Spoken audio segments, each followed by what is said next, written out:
Welcome to this explainer. Today, we're unpacking a highly structured, totally stress-free playbook for parents. We're tackling that exact heart-dropping moment when your child suddenly announces they want to quit an extracurricular activity. You know the drill. Usually, it's right after you've just paid for the non-refundable uniform, right? Well, it's a scenario that happens in households literally everywhere. So today, we're drawing directly from some fantastic recent expert insights in dance psychology to help us all navigate it. We're going to look at the psychology behind why kids want to quit, and way more importantly, exactly what we should do about it. Now, when a child has spent months or even years working hard, our instinctual knee-jerk reaction as parents is often to just push back with pressure.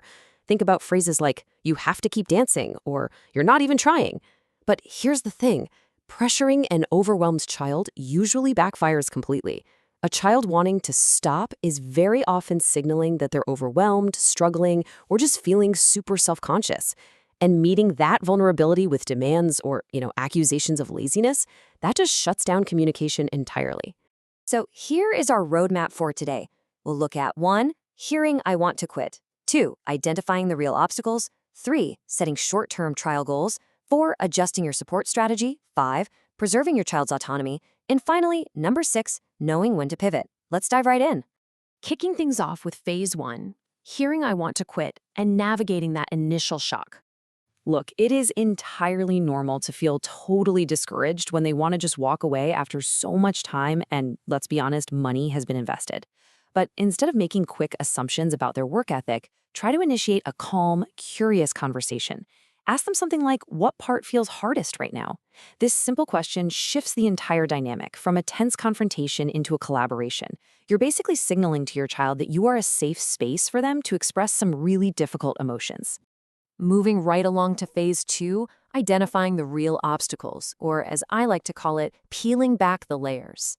This is where you kind of have to become a supportive detective, because wanting to quit is rarely just about not wanting to dance or not wanting to play a sport anymore.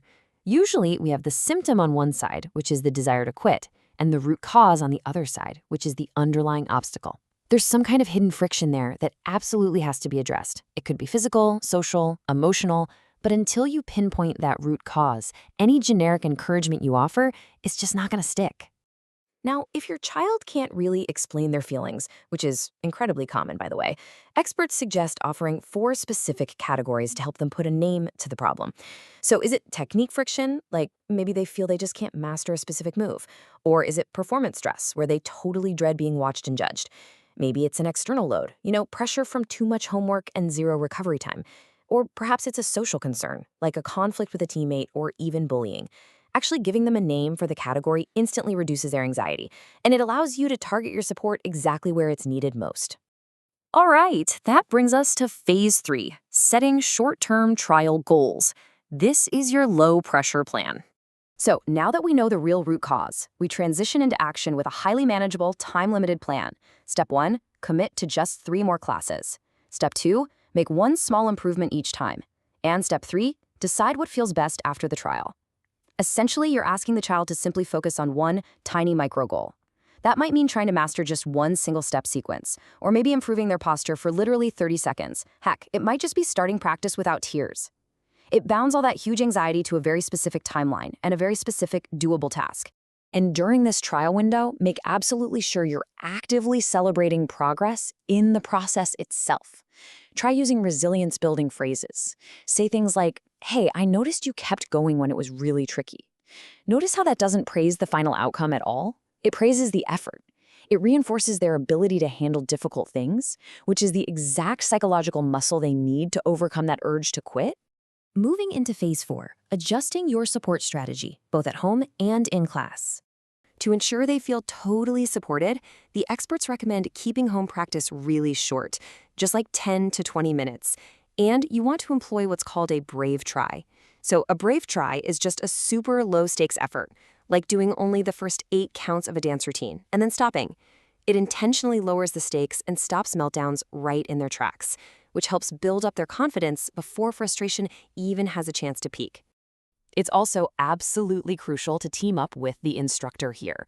Ask them how your child is progressing compared to their peers. Talk to them to discover what feedback style works best for your specific child. You can even request alternate practice methods or find ways to reduce embarrassment when corrections are given in front of the whole group. Trust me, a good instructor is going to welcome this kind of partnership. Okay, phase 5, preserving your child's autonomy and tapping into the power of choice. As we approach the end of that 3-class trial period, there's a really crucial psychological shift you have to make. We need to separate the idea of dance is who you are from dance is something you're trying. Doing that is immensely freeing for kids. It gives them the space to experiment, to stumble, and yeah, maybe even ultimately walk away without feeling like there's some kind of permanent failure if the activity just doesn't end up fitting who they are. Now, even if you desperately hope they stick with their lessons, replacing rigid demands with structured choices is going to dramatically reduce power struggles and resistance. So try offering some clear options, like they can keep the current class, switch to a different style or a lower stress level, or maybe take a short, defined break and return later. It basically gives them the steering wheel, but you're still the one paving the road. And finally, phase 6, knowing when to pivot and embracing a healthy reset. We have to acknowledge that sometimes stepping away really is the best solution. If you notice your child consistently experiencing real distress, if the environment happens to be unkind, if there's a massive mismatch in skill level, or if their reluctance escalates so much that it's actually affecting their sleep or daily mood, well then quitting is actually the healthiest answer. And if you do reach this point, you should absolutely frame the pause as a positive reset.